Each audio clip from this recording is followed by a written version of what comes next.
All right, Thursday we heard from former Florida Congressman David Jolly about his vision for Florida after announcing he's running for governor as a Democrat. And on the other side, Congressman Byron Donalds is the only Republican candidate to officially enter the race, and he's already picked up some key endorsements from President Donald Trump and U.S. Senator Rick Scott. West 2's Justin Shecker questioned Donalds about immigration, education, and the political scandal overshadowing the current governor. Rest assured, we are in this race for the long haul. We are not going anywhere.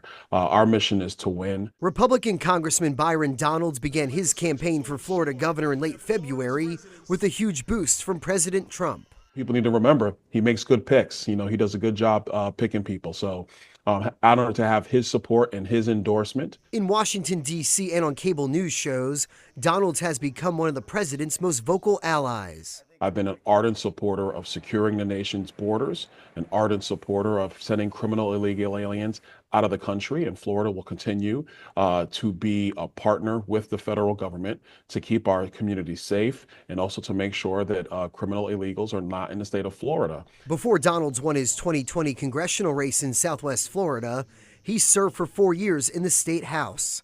In Tallahassee, he voted for legislation to expand school choice. If it's a private school, a charter school, a religious school, or your local public school, parents need to be making these affirmative decisions about where their child should go.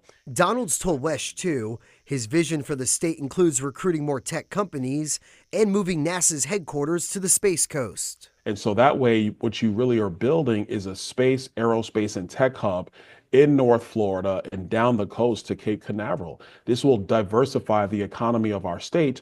Meanwhile, doing everything that we can to bring finance and high-paying jobs to our state. Amid rumors Florida's First Lady Casey DeSantis may enter the 2026 race, her husband has attacked lawmakers in his own party for investigating how $10 million from a state Medicaid settlement went through the Hope Florida Foundation to 2 nonprofits. They donated $8.5 million to a political committee chaired by the governor's then chief of staff, James Uthmeier. Keep Florida Clean campaigned against last year's referendum on recreational marijuana. Now Florida's Attorney General, Uthmeier has denied any wrongdoing. Do you believe it was appropriate for the Leon County State Attorney's Office to open a criminal investigation into this matter? Well, look, I'm going to leave that to Leon County and that state attorney.